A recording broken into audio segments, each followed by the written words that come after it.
All right, everybody, welcome to the Create Your New Life Real Estate Session. I am your host, Michael G. Davis, CEO of Brooks & Davis Real Estate Firm. We got a jam-packed session today. If you are checking us out on our YouTube channel, or maybe somebody sent you the text message with this video, we're so thankful that you came to listen a little bit about what we have to say. It's a jam-packed session. We're going to be continuing our talk around negotiating, never split the difference. So we're going to keep that up. We're going to be dealing session number 4 today. But look, if you hear anything from today's session and you want to know more, you're going to have an opportunity. I'm going to be showing you a link so you can schedule online or in-person company introduction to hear a little bit more about what our secret sauce is. Now, we do have some of our agents that's on with us today. We have Merle. Hey, what's up, Merle? Hello. Merle's in the building. First time. And then we have Jess. Jess, I need to see you, Jess. Where's Jess at? So Jess can get that CE. Get that CE credit. Let me see where Jess is. She on? Let me see. Oh, there she go. I see her. I see her. All right, there she go. Oh, we got somebody else on here, too. Who is that? Who is that right there? Is that Margaret? What's up, Margaret? We got Margaret, Merle, Michael. Jess, you come on, man. Where the M at? Where the M at, Jess? We got Merle, Margaret, and Michael. And Jess. But we have some agents on today. We're going to have a good time. So let me go ahead and let's start this thing off right. And showcase. I always like to start the sessions off showcasing where people can follow us, right? How they can get access to the content that we send out on a very consistent basis. So we do have a YouTube channel. We highly encourage you to follow us on YouTube. We're on Facebook, Twitter, Instagram, and we send at least 1 to 2 pieces of content every week on all of our platforms. And look, it may be videos about coaching, it may be information about the market. Look, it may just be me hanging out with doing my social distancing at the beach like I was on Sunday. Regardless, these are great places to see what we got going on. All right, so now again, if you're not a Brooks & Davis agent, but there's something that you hear that you want to know, you want to learn more about, you want to learn more about the better options that we're offering, you know, our secret sauce, our one-on-one coaching is included.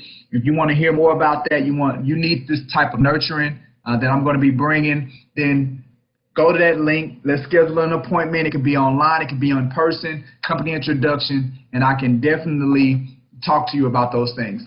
Now, this is something else that we're extremely proud of at Brooks & Davis is the opportunity for our agents to get continuing education credit. So this is one of the opportunities through our Create Your New Life where our agents can get an hour of CE credit as long as they follow these 4 simple guidelines, being logged on. So right now, Merle, Jessica, Margaret, they're all going to get their CE credit as they stay along with us. I got to be able to see them, and they just got to stay logged on the entire time. So I don't know of any other brokerage firms that are offering something like this, but I know we are, and we're extremely excited about it, the fact that we are able to offer something like that. All right, so today we are going to be, the title is The Real Difference Between a Yes and a No, right? So we're in that negotiation vein. And what we got to understand when it comes to negotiations is there is a such thing as a counterfeit yes. And we're going to talk about that today. As well as we got to deal with becoming more comfortable with no, because what we'll realize today is that no is probably the most powerful tool that you have access to when being an effective negotiator. So those are the things that we're going to be talking about, the difference between them today. In addition to that, we're going to look at our mission statement, which is what we aggressively, as Brooks & Davis, we aggressively go after and execute on a daily basis. We're also going to talk about a little bit more, something special. I talked about a little bit, but I want to go into more detail about the value and the benefits of our Create Your New Life. And then there's something brewing. You know, I always got something brewing as far as something new. So when this with the coronavirus and with us having the shelter in place and things like that, I believe that there's opportunity for us to be inspired, for us to be a light in the industry as an organization. And so I'm working on something, a weekly protocol that I'm going to softly launch. It's not an official launch because I'm still working on it, but I would love to introduce it today in today's Create Your New Life. Now, the quote that I sent out, it says, "Don't say maybe if you want to say no." Now, this is a quote from Paulo Coelho. I think I pronounced it right. But what he is he's a European writer.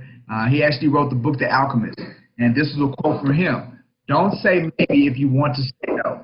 I think if we just that simple concept, no, if we could just grasp that, I think we'll save ourselves a lot of heartache and unnecessary turmoil if we become comfortable with saying no. Because what can people really do with a maybe? You really can't do much with a maybe. And that's, again, something else that we're going to be talking about as we continue to discuss things today. All right, so another thing that we always do, and if you're not familiar with our format for the Create Your New Life, what we typically do, Merle, is at the beginning we deal with company business. We'll talk about, and you'll see that as we go. So maybe the first 30 minutes is just more company stuff, and then the last 30 minutes is where we get into our training. And again, the topic that we're doing right now is a 10-part series over the book Never Split the Difference by Chris Voss, and it's a negotiation book. So that's what we're going to be doing today. All right, now one of the things that we do in the beginning is our moment in core. And our core ideology at Brooks & Davis is made up of three things. Hey, Margaret. So our core ideology is made up of three things. The first thing is our core goal. And then we have our core mission, which is what we're going to be talking about today. And then we have 5 core values. And that makes up our core ideology. That makes up who we are. That's the fabric of Brooks & Davis Real Estate Firm. So the one that I'm going to talk about today, like I said, is our core mission. And I switched up the slide a little bit because originally we were calling this our core purpose. But as I kept reading it and I kept looking at it, the word mission really is what this is. Like, it isn't a purpose. This is something that we look to do on a daily basis. We look to create an experience, a greater experience for every stakeholder in the real estate community, right? We believe as members of Brooks & Davis Real Estate Firm that we can be differentiators when it comes to this industry, right? That we can be the light we can be the unique piece in an environment or where everybody is being the same, right? So we want to bring the spike. And the way that we're able to do that is every day we focus on bringing a greater experience, right? We're going to bring the best version of ourselves. That's why when you look at some of the core values that we have, continually growing, continual contribution, like made up, and it affords us the opportunity to be able to do this, right? So again, our mission every day, and we attack it 157 miles an hour every day, is to create a great experience. Not just for some people, it's for everybody, right? So it's not just for buyers, it's not just for sellers, not just for clients, it's for everybody. So even customers, people that have questions, the marketplace, title companies, inspectors, like anybody, banks, anybody that has any level of connection to the real estate community, when they're doing something or connected to us at Brooks & Davis Real Estate Firm, we want them walking away with an experience that they cannot get anywhere else. And that's what our mission is. Although it may seem impossible, that is what our mission is. So we are excited to have that and allow that to fuel us on a daily basis and a consistent basis. Okay, so now we're going to go into production for the week, just to see what kind of performance that we're rocking with. You know, as I do that, I know Merle, last week I gave you a shout out, but since you're on today, I'm gonna give you another shout out. Welcome to the family, Merle. We're excited to have you here. You know, Merle is one of our newest agents. Thank you. She's coming on board, and you know, our goal is to put her in an environment, business to the next level. As she's moving to accomplish some big things in real estate, we're gonna come right alongside her and help her achieve those things as well. So welcome to the family, Merle. As you can already tell, I'm been crazy. As we started with our dance, it's a new life today. So we let loose. But when it comes to business, we are serious about being effective, right? And being effective in business doesn't mean you got to be boring. It doesn't mean you got to be rigid and uptight. It ain't got to mean none of that, right? So we're gonna have fun and we're gonna be successful. We're gonna do both. Right, so that's what we're all about. Good. So welcome aboard. Now, as far as production, we're in so our digital board, and Jess, we're gonna make sure we get the digital board into the group me today, so everybody can see where they are. Because what I'm starting to see now is in the group me, if people see their name on the digital board, now I'm realizing, oh, you are on the group me, because they don't never engage, they don't never say nothing before, but now they see the digital board and they see their name on it, and now they like, what's up, I'm on the board. So they letting us know. They letting us know that they looking, Jess, you know what I'm saying?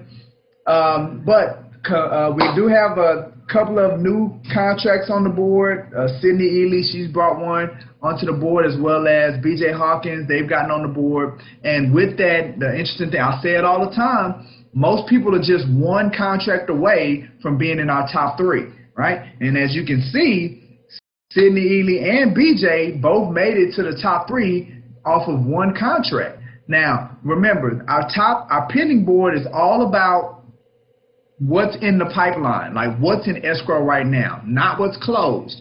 I typically look at that maybe 1 or 2 times a year. But for me, what I believe is like the biggest what the biggest measure is for a level of performance, it's what are you doing at that moment? Like, what is your pipeline? What's in your pipeline at that moment? So that's why we measure our pending board. We look at it every week to see what's going into our pipeline, what's closing out, and allow that to drive. So now, one of our, I guess, secondary goals is that I definitely want to get us to where we're carrying about $5 million worth of production at any given time. So right now we're at 1.9 million. I want to get that up to 5 million. So I'm thinking of other ways to where we can really push that number up and have that $5 million number every week. We're looking at 5 or more million in production and pipeline. But as of today, congratulations to Sydney, BJ, and Chica for maintaining your position in on the pending board. And Jess will get that out on the group me. So if they don't see this, at least they can see it in the group me. All right. So what we do also is that we pride ourselves on the proprietary programming that we've laid out as an organization, right? So I always show my mural, right? And technically I need to update my mural, but it's really about the idea, right? Because that thing looks cluttered. It looks like it's a bunch of stuff on that thing, and that's because at the end of the day, we are intentional about being able to offer more value than any other brokerage firm. So we're always looking at new ways, new innovative ways to be able to achieve that. So obviously the most recent iteration of that is the one-on-one coaching being included, which sets us apart from any other brokerage firm that I'm familiar with. But the one that I want to talk about today is actually going to be easy for you all to be exposed to it because you're experiencing it right now, right? It is our Create Your New Life business meeting and coaching. And I wanted to spend a little time just really talking about the idea around why all this came together, right? So the story is, before I started the Create Your New Life, I attended a conference in New Orleans. It was a Realtor National Association of Realtor conference, and I was in a meeting. One of the breakout sessions was being held by presidents of the major franchise firms. This particular session was specifically geared to speaking to independent brokers, right? So we're in there, and you got the head of Century 21 is in there, the head of Intero Real Estate's in there, the head of Howard Hanna, which is a large it's considered an independent broker, but it's in the Midwest, and I know they got over 2,000-3,000 agents. So it's not a mom and pop shop, right? It's maybe not as big as your Keller Williams or whatever, but it's a large shop. What I've realized is that not necessarily down here in the South, but in the Midwest, on the West Coast, on the East Coast, there are these, I call these mega independent brokers that you don't necessarily see down here. So we're in there, we're in that group, and it's time for question and answer, and one of the independent brokers says, how am I going to compete with you, right? Like, how am I going to compete with Century 21 if you're going after an agent, I'm going after an agent, based on what we're capable, the resources we have access to, we're capable of bringing to the table. How am I going to compete with you? And the guy's response was such an aha moment for me as I'm sitting in that audience. The Century 21's president at the time said, you have something that we will never have, right? You have something that Century 21, Keller Williams, no big firm will ever be able to compete with you on, right? And he was like, do you know what that is? And the guy's like, no, I can't see it. And he says, look, the thing that you have that we'll never have is you. He was like, and that's what you got to sell. You got to sell yourself as the value that you're bringing to your agents, because no one can compete with you on that. And man, when he said that, man, it was like a shotgun just boom in my brain. Like, and that's immediately I was like, I got to figure out a way to where I engage with my agents on a more consistent basis. Now, I didn't want to do the whole, we got the meetings, you come into the office, because like, you know where the world is going. Like, we're getting away from that. Agents are busy, they don't have time for all of that. So I was like, how can I figure out a way to where we can engage on a consistent basis, but it not be as cumbersome as them having to attend a meeting? And that's where the whole web-based business meeting concept came from. So I've actually been doing, this is our 130th episode of the Create Your New Life, and that's been done over a span of maybe 3 years. It's been about 3 years since we started the Create Your New Life. And it's had many iterations to where now we have a playlist on our YouTube channel, so a person can see all 130 episodes, and they're in order from the very first one all the way to this one. So this one will be on there on tomorrow. We typically put them on there on Wednesdays. But the Create Your New Life, it offers that opportunity to where our company we could come together as a company, we could talk business, we could see the performance, everybody could kind of be on the same page as far as what we're doing as an organization. It's an opportunity where if any of the agents have questions for the CEO, we can get those questions answered. It's also an opportunity for us to do training, right? To actually do training of a topic to get better in some kind of skill. And then it also always offered the opportunity of the coaching piece.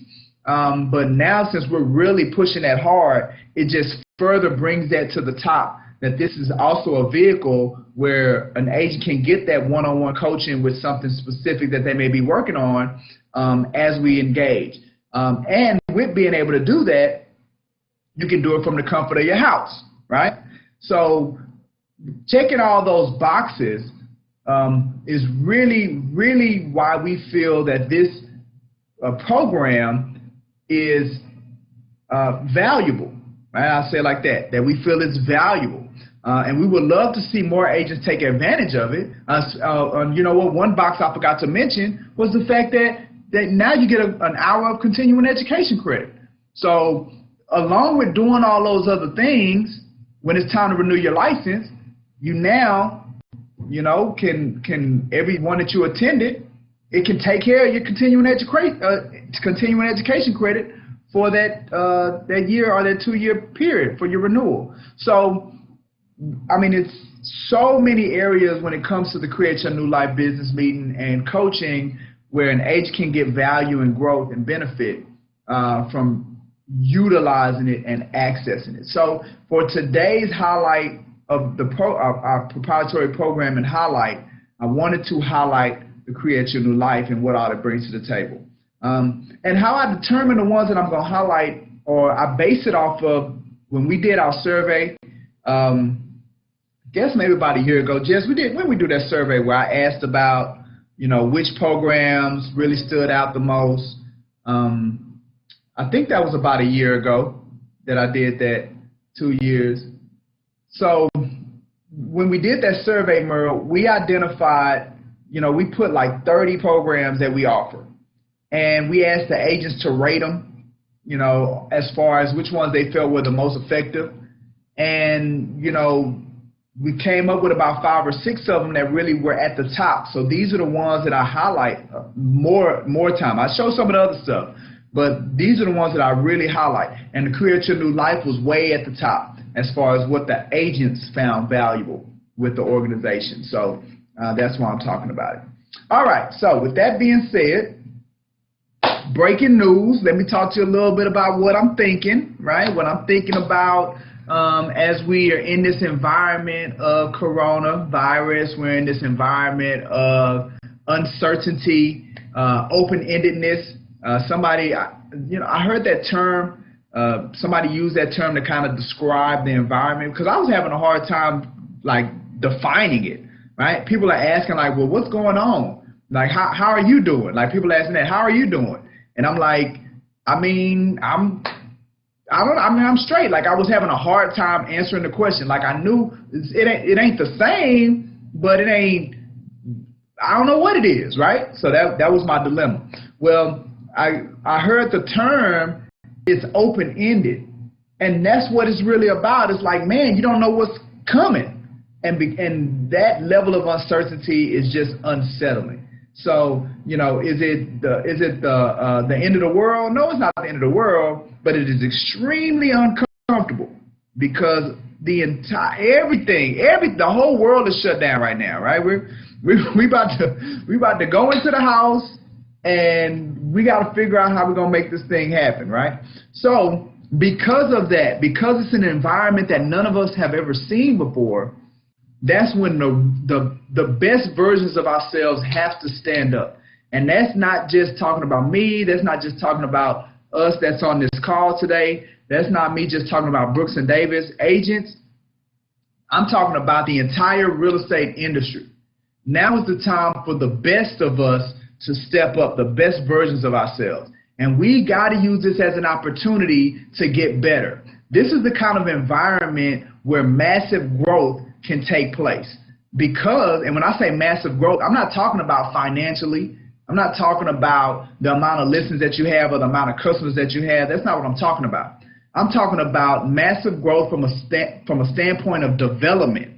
Like, this is the opportunity where you can really see what you're made of, where you can tap into your true creativity and become a greater version of yourself. And if you're effective at doing that during this environment, when things turn around, which is, we know it's going to turn around, we get it, right? When it comes around, you're going to be able to hit it full speed ahead, and you're going to be exponentially greater than everybody else.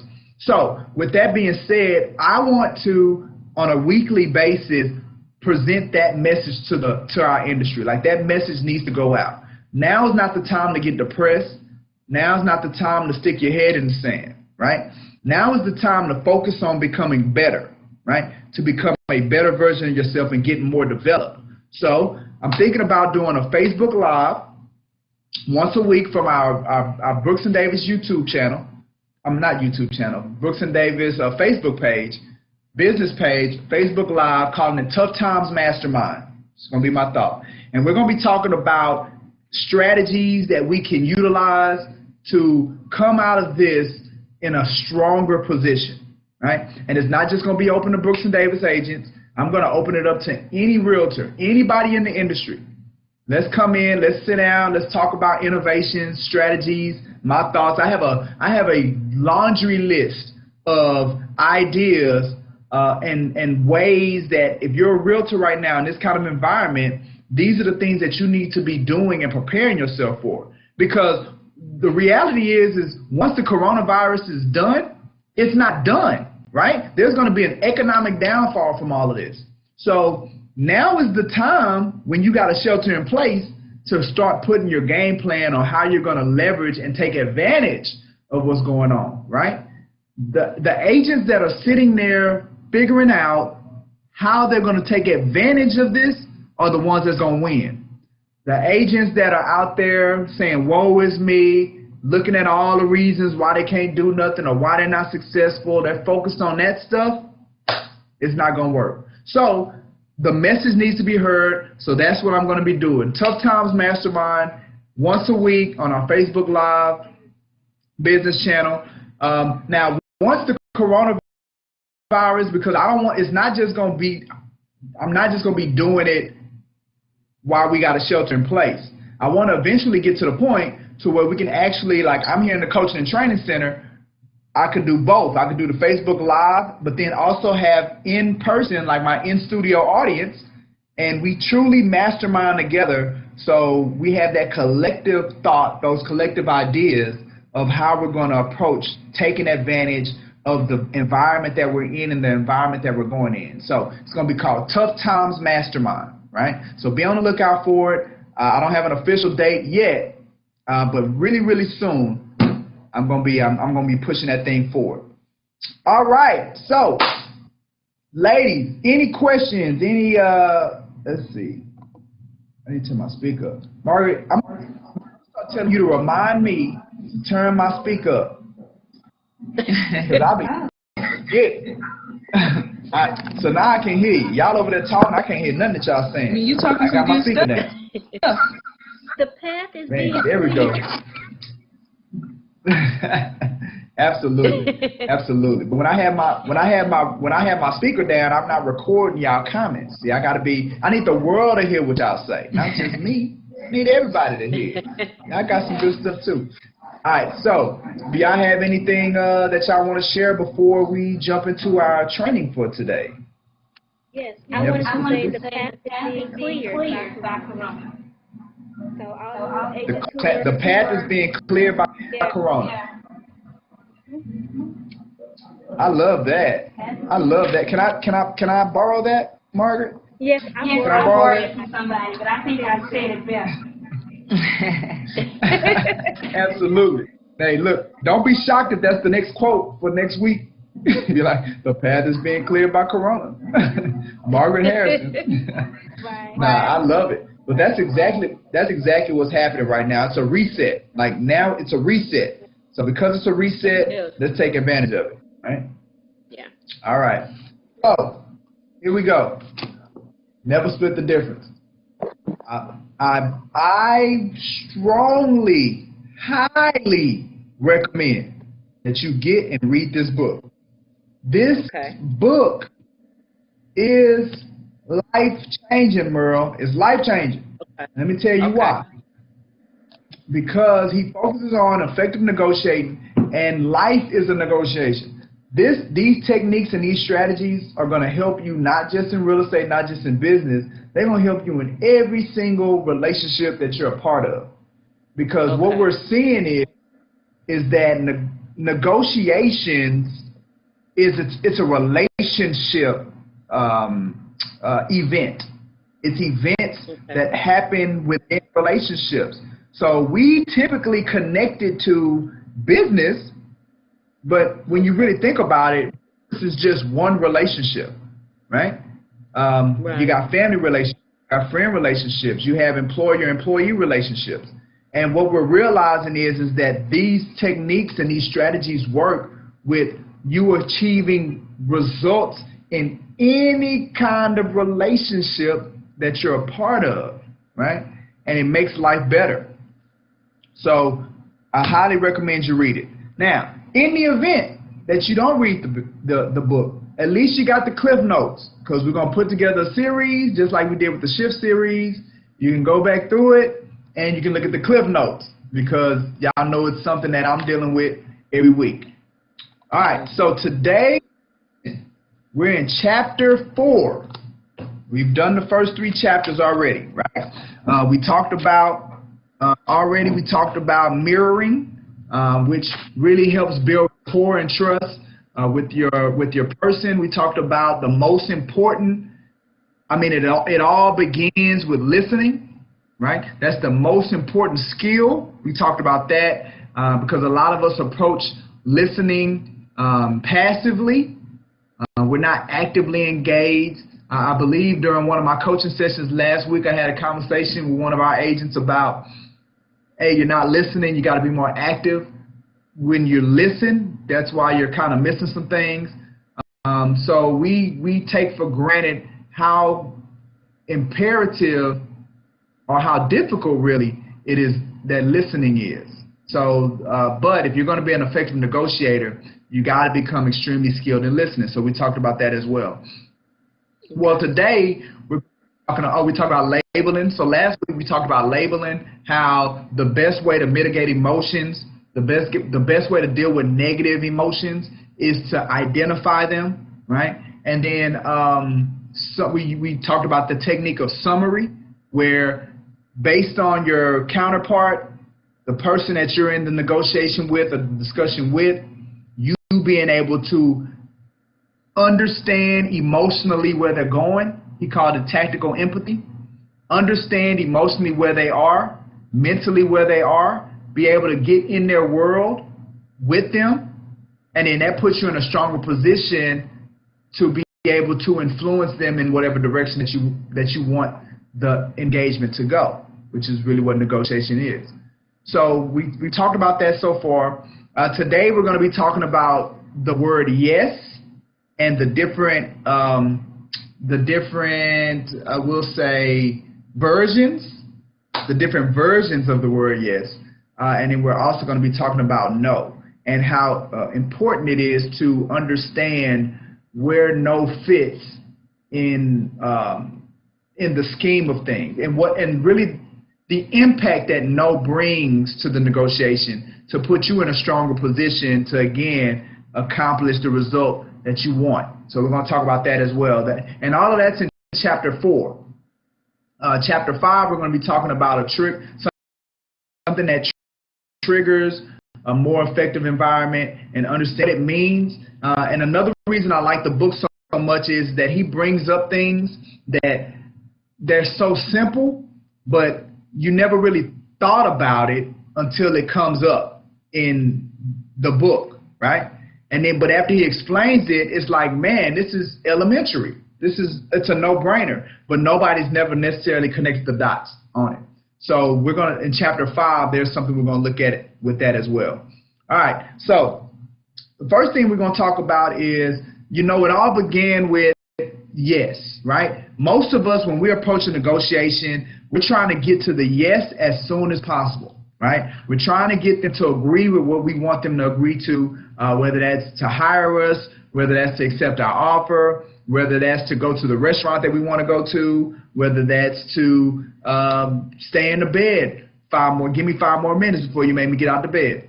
Whatever it is, we're always trying to push people towards getting to the yes, right?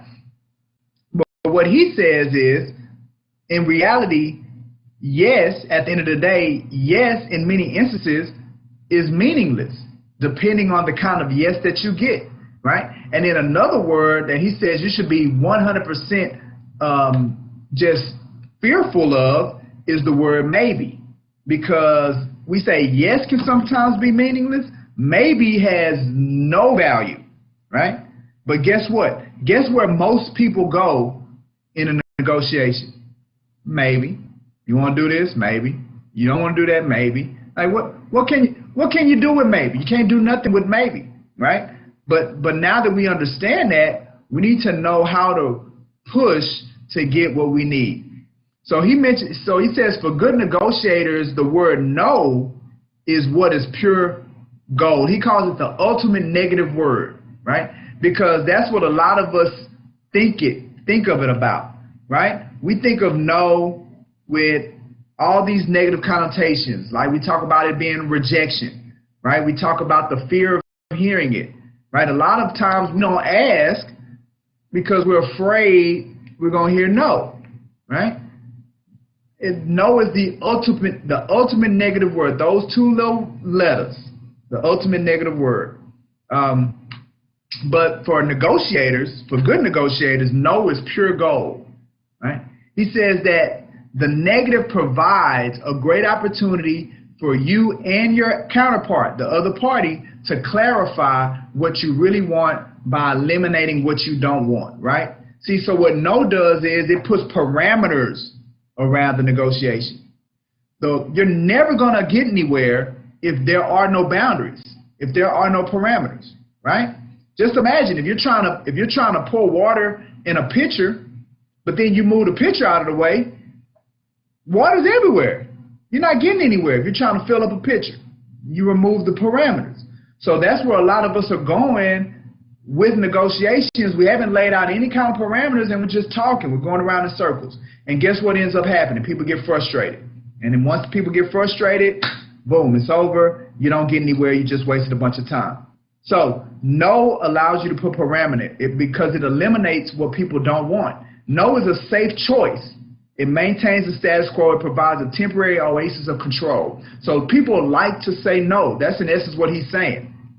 At the end of the day, people find comfort and security and control in the ability to tell you no. So that means if you're going to be more effective as a salesperson, you got to be not only okay with hearing the word no, you got to want to hear it. Right? If you're going to have the level of success that I know everyone can have in this business, a true salesperson that wants it, like you want the big fish, then you got to know how to go get the no. Right? You got to be able to bring it out of the counterpart because again, it provides the parameters. Right? What Chris says is that when we really come to realize the real psychological dynamic behind the word, you'll love the word. And when I first read this book around no, like I still had my improvisations. I was still uncomfortable with it. You know, that level of fear and doubt was still there around the word. But he's right. As I continue to really understand how it works, as I started understanding the psychological dynamic that it creates, then you do become more out utilizing it and accessing it and hearing it, right? So he's right about that. But again, he just says, at the end of the day, yes and maybe are often worthless. But no always, not sometimes. He says the word no always alters the conversation. So when a no is introduced, and think about it, when any person says no, even if you were going in a particular direction, once the no is introduced, now you know if you need to keep moving in a direction or if you need to pivot. But with a yes, you don't know because guess what? Somebody could be lying. And most of the time, the yes, the reason they say yes is not that they mean yes, they want to take action. It's yes, they want you to stop talking to me. Or yes, let me get you to move around. It's typically what it is. People rarely say no to get you to moving around. People say no to exert their control over you. So that's why it's a strong word. It's a great word to have. He says no is the start of negotiation, not the end of it. Ultimately no from the outset of a negotiation gives the other person the right to veto anything that you said, right? He got this from a book called Start With No by Jim Camp. That's something else that I'm reading right now. Well, I've read it, but I'm going through it a second time. And Jim says start the negotiation with no because what it does is it lets your counterpart know. Before you start asking the tough questions and for the tough results, it gives the counterpart a level of comfort that at any moment they can veto anything, right?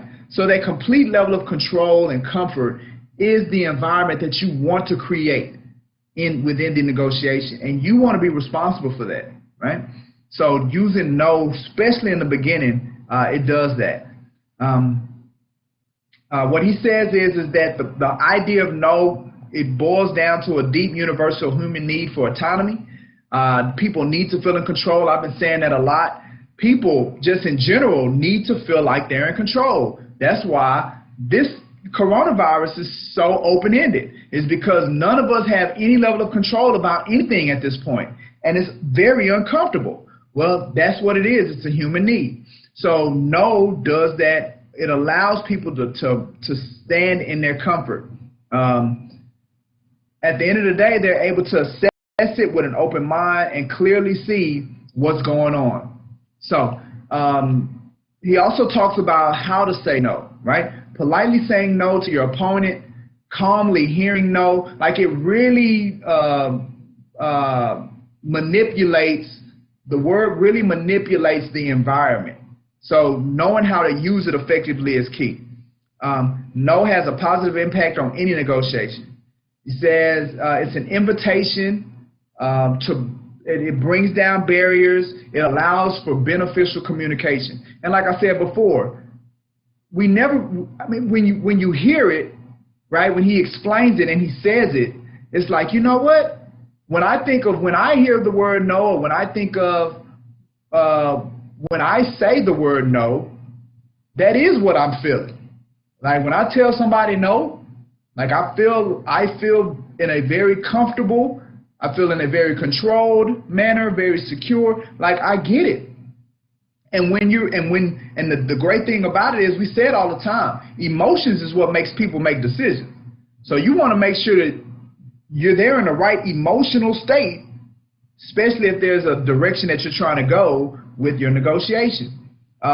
He lists some meanings of what no possibly is. Rarely does no mean rejection, right? Rarely does it mean rejection. Most of the time it means one of these other things. It means, hey, I'm not ready to agree yet, right? Or you're making me feel uncomfortable, right? Sometimes that's why people say no, because they're uncomfortable.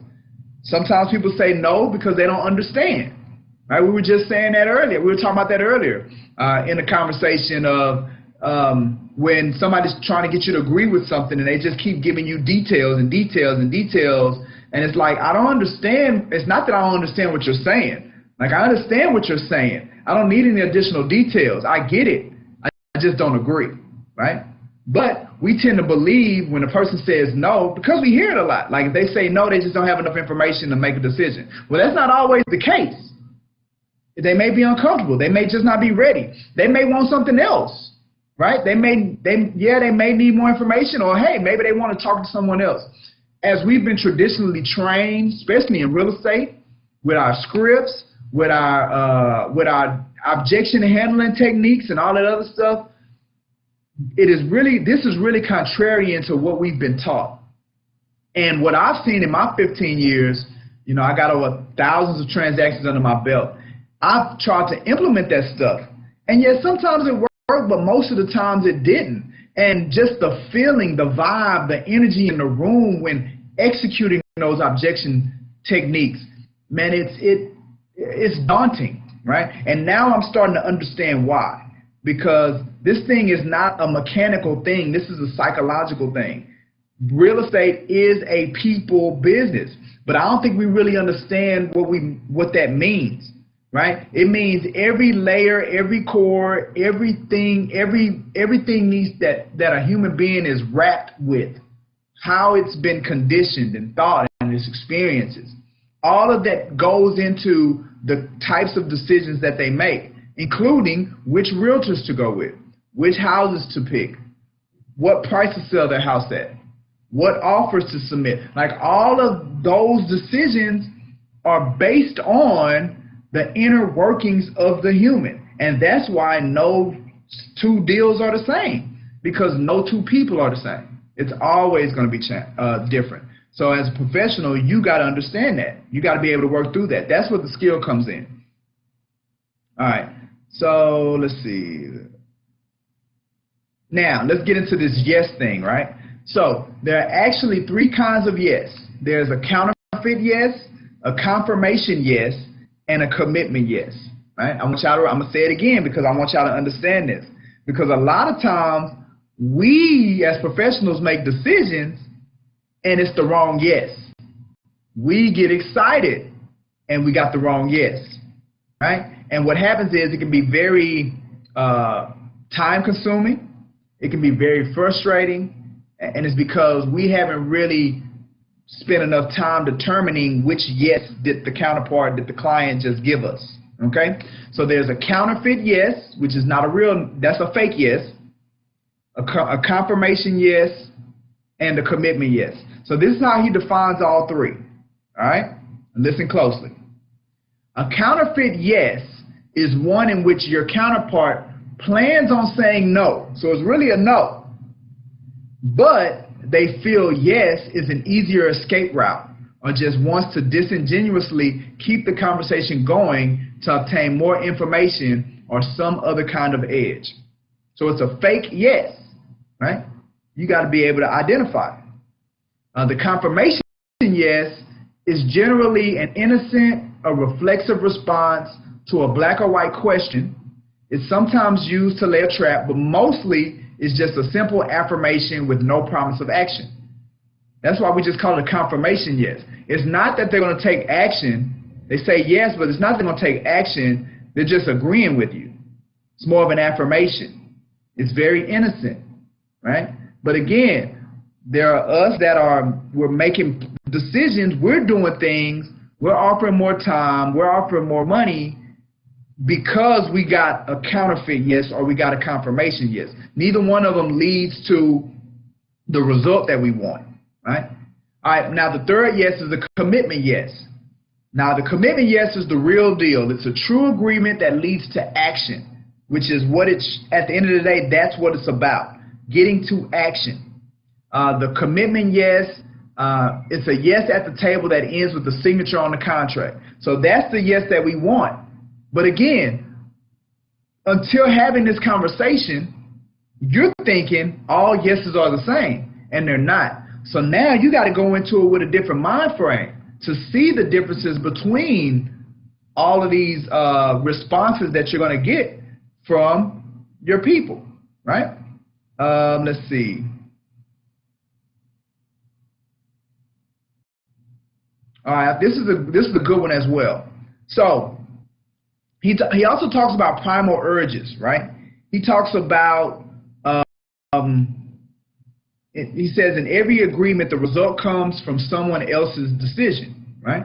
So in an agreement, two people got to decide. But sometimes we approach it believing that we can control or manage the other decisions and that we can manage and influence those decisions with compromise and logic. So historically, that's what we come with. We come with logic, we come with compromise, we come with rationality, we come with all of that.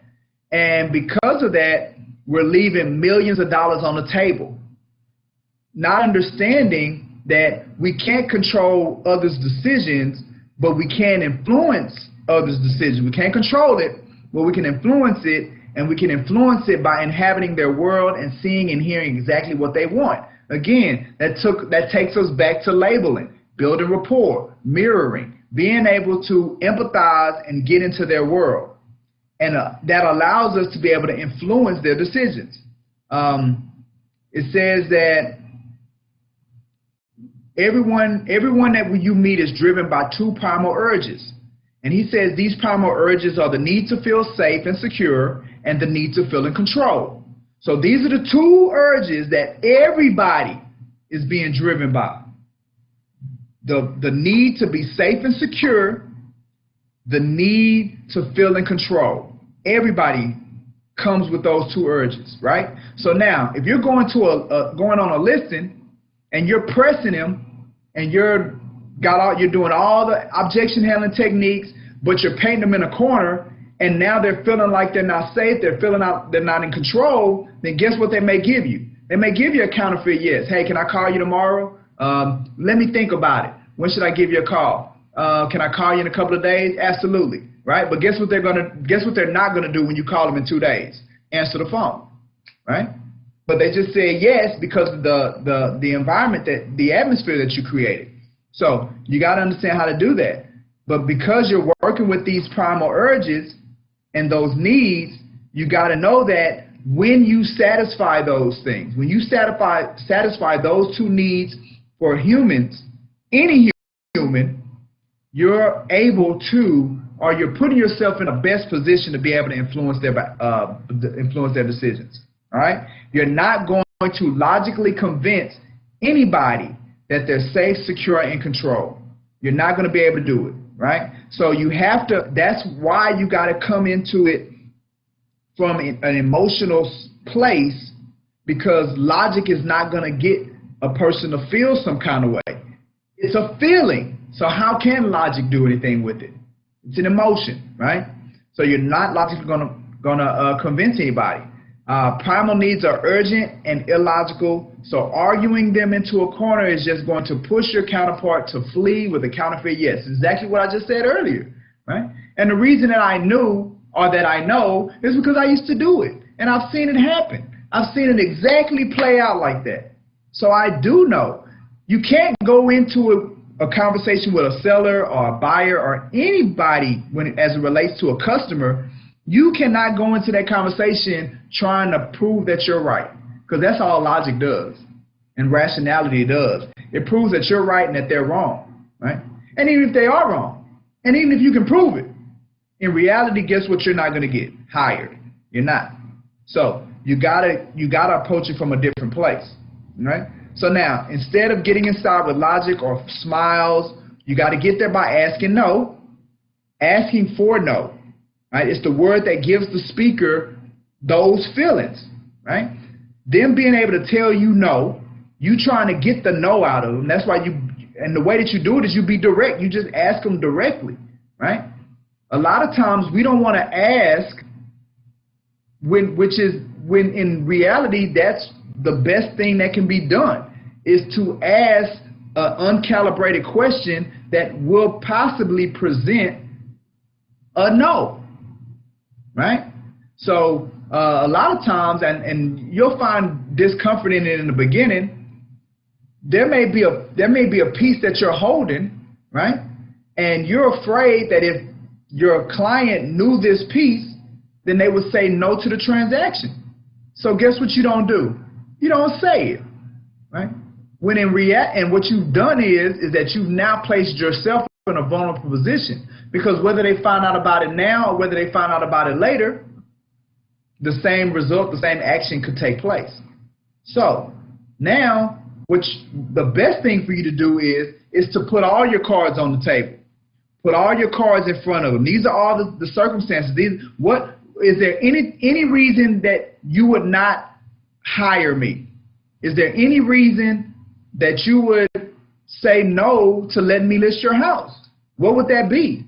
Are there other agents out there that you believe are better than me? Like who are they? What am I not telling you? Like having those types of conversations with your client base, what that's doing is that that's making them feel comfortable, right?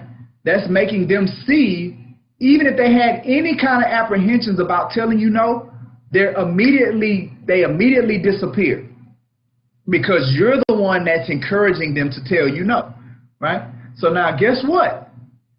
Guess what happens as you continue to go through the conversation and they don't exercise their right to veto? They don't never say no. Guess what's happening to you? You're becoming more confident, right? Because you're giving them every reason to say no, and they're not saying it. But now, guess what happens if they do say no? If they do tell you no right off the jump, you ain't wasted your time. You can move on to somebody else. Find somebody else that's motivated, and then you go put yourself in front of them, right? So, you know, the last part of no before we jump into chapter 5 is that he says that no offers protection, right? At the end of the day, no allows the real issues to be brought forth. It protects people from making and lets them correct ineffective decisions. No slows things down so that people can freely embrace their decisions and the agreements they enter into. No helps people feel safe, secure, emotionally comfortable, and in control of their decisions. That's why the word is so powerful. No moves everyone's efforts forward. So we're moving forward. Like when you give me no, like I said earlier, if I get the no in the beginning, I can move on. I've saved myself a lot of time. Or I know I'm moving in the right direction of getting to the yes because you haven't exercised your right to veto me. So it brings nothing but positive results in the end. Let's see. All right. He did give this technique about emailing. He calls it email magic, how to never be ignored again, through one simple statement. I'm going to just kind of run through the technique, the scenario. What it looks like is that if you're going after a client or submitting an offer and you're not hearing back, say you've been kind of engaging and then they just go MIA, then to not be ignored, he says you can use this one sentence. And the sentence is, have you given up on this? That's the sentence.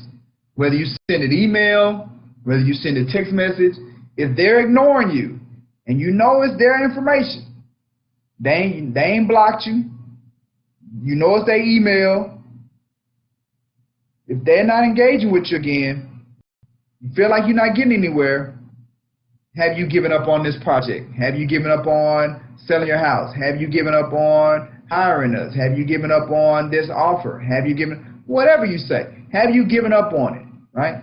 And the reason that the statement is so powerful is that the one sentence encapsulates the best of no-oriented questions.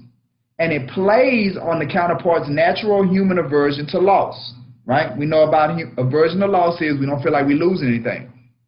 So the no answer demands the other party, or it offers the other party the feeling of safety and the illusion of control while encouraging them to define their position and explain it to you, right?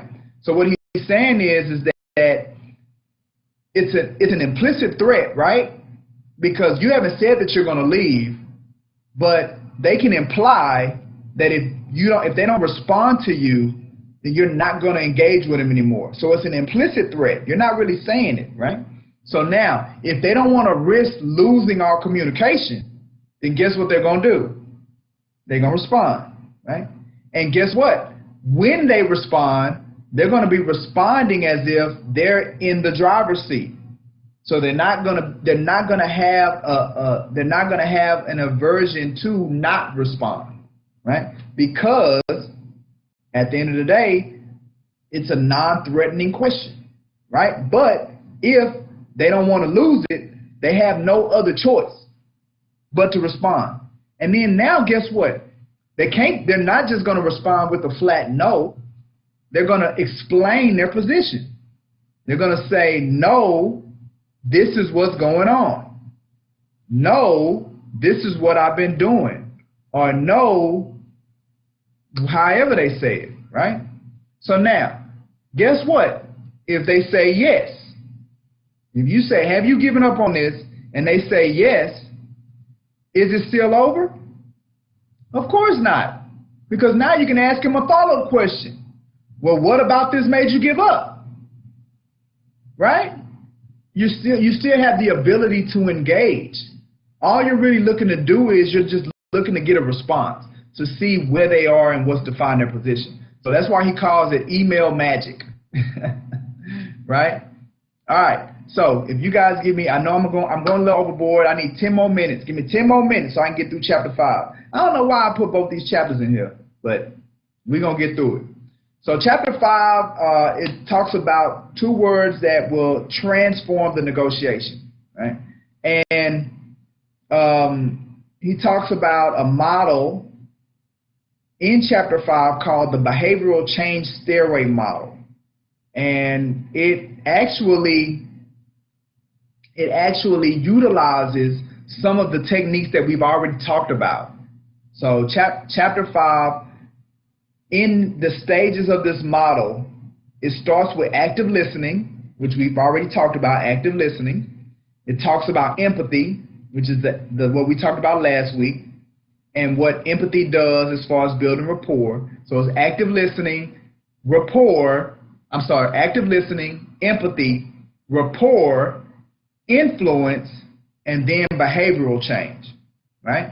I'm going to say it again. Active listening, empathy, rapport, influence, behavioral change. And this came from CNU, which is a psychological institute. And it's called the Behavioral Change Stairway Model, how to get change to happen.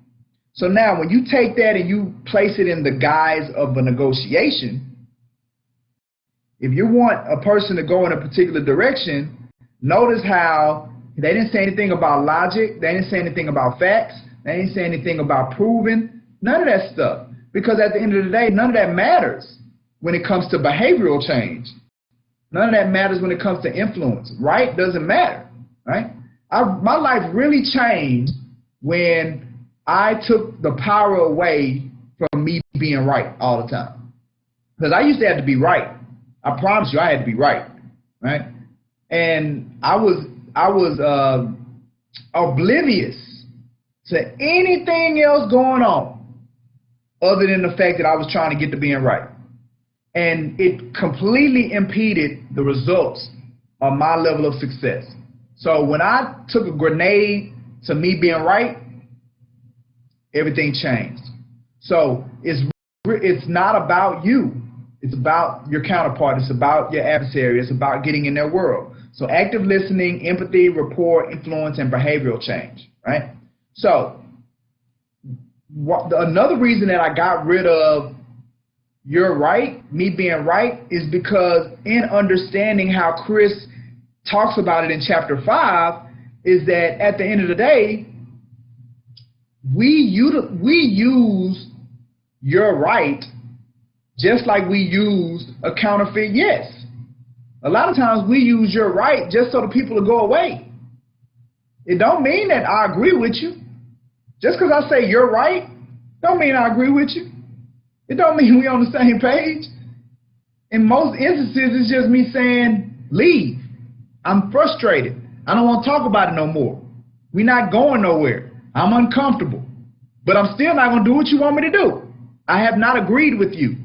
You have not influenced me to do anything. Matter of fact, you influenced me to stand my ground and continue not to do it. Right? So that's another reason. So what you really want to do is you don't want to get your counterpart to say you're right. What you want to get them to do is say that's right, right? See, that's right, that means you agree with me, right? So if I say something and you respond with that's right, we're on the same page. So that's what you want to get out of your counterpart. You want to get a that's right. And the best way to do that is through labeling, through summarizing, through laying it all out. So a lot of times before you go, and you'll see this especially with good negotiators, before they go in with the kill shot, they'll summarize everything that's been discussed and everything that's been laid out. Because again, what that's doing for the good negotiator is that it's giving them an understanding of, is this the time to do it? Is this the time to go in for the close? Are they ready? Are they ready for me to ask what I need to ask to get my committed yes? Right? So they're trying to get that's right. It's giving the negotiator a sense of, is the environment conducive for me to be able to get them to take action to the next step? So that's right is where you're going. Those are the two words that he's talking about in chapter 5 that are triggers to get you to be clear that you're moving in the right direction. So he says driving towards that's right is a winning strategy. Hearing you're right is disaster. So he doesn't even say he says you hearing you're right is a disaster, right? So when somebody says you're right, you should know you're not going in the right direction with whatever you're trying to achieve. It's a disaster, and you got to do something about it. You need to pivot immediately. Let's see. Oh, that was it. That was real easy. Okay, so chapter 5 is one of the smallest chapters, so I guess that's why I decided to do them both today. Because other than, yeah, that's what he's talking about. He's just talking about that's right. So in that chapter, he really spends the bulk of that chapter getting you to understand the difference between getting a you're right from your counterpart to getting a that's right. A matter of fact, he says that's right is better than a yes. And why is that's right better than a yes? Because every time you get a that's right, you know it's not a counterfeit yes. And you know it's not a confirmation yes. Right? They're ultimately agreeing with what you just said. Right? They're agreeing with you. He says, creating unconditional positive regard, it opens the door to changing thoughts and behaviors, which is why no is such a powerful word, which is why that's right is so powerful, because of what the environment that those words create when engaging with your counterpart. It says humans have an innate urge towards socially constructive behavior. So we have an urge for constructivity, right? The more a person feels understood and positively affirmed in that understanding, the more likely that urge for constructive behavior will take hold. So what he's saying is that the more a person feels like you're listening to them, the more a person feels like you understand who they are, the greater your chance is for them to do what you want them to do. Because innately, they want to move towards constructive behavior. They want to do what you want them to do, but you got to make them feel right. And if you don't make them feel right, you don't have a chance.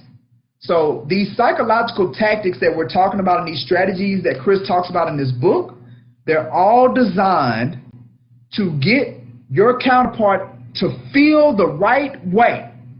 And once you get them to feel the right way, you greatly increase your chances of influencing them to the action, to the next step that you want them to take. Okay? All right. So that's what we have. That's it. That's chapter 4. That's chapter 5. Ladies, give me some comments. Give me some feedback.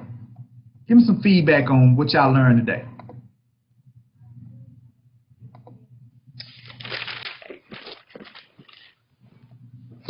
I think you're muted. I think I can hear you. Yeah, my speaker's up, Mark. I can hear Merle. I think you muted yourself, Mark. Okay. I can hear you. Go ahead, Merle. We're going to let Merle go first. Then we'll...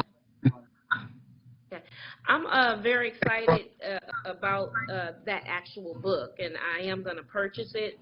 But what I like the most about it are the 3 different types of yes. I can't hear Merle. Okay, and can she hear me? She can hear me. I can hear you now. Oh, okay. I'm sorry. Okay.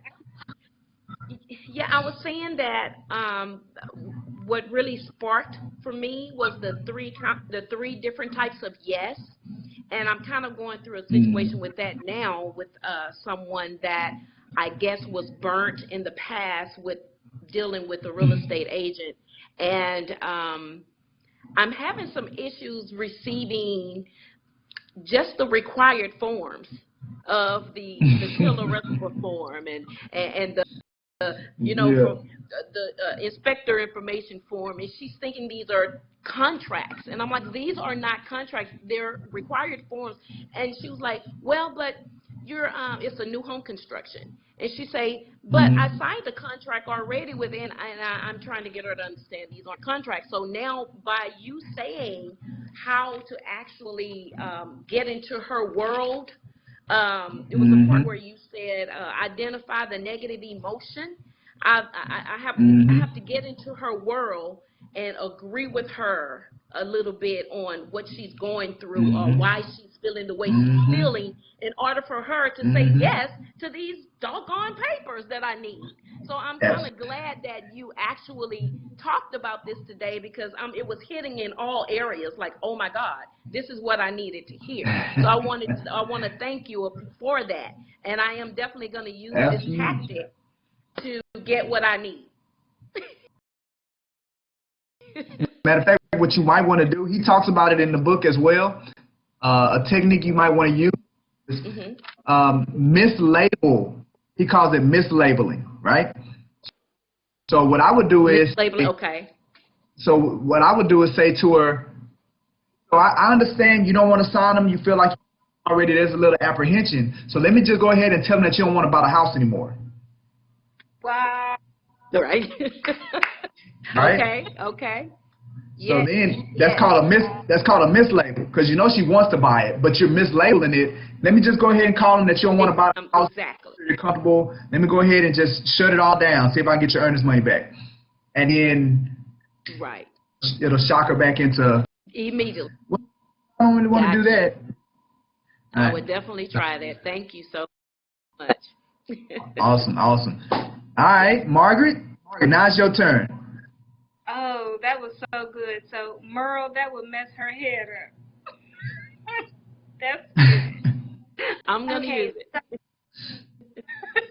So I was just thinking some more of clearing the path. I will definitely try to get this book in a digital form, and with this time off, I will be studying it. I'm going to go back over the last episodes to really make sure I get this down. I'm like, hey, I got prime opportunity now. Nothing but time.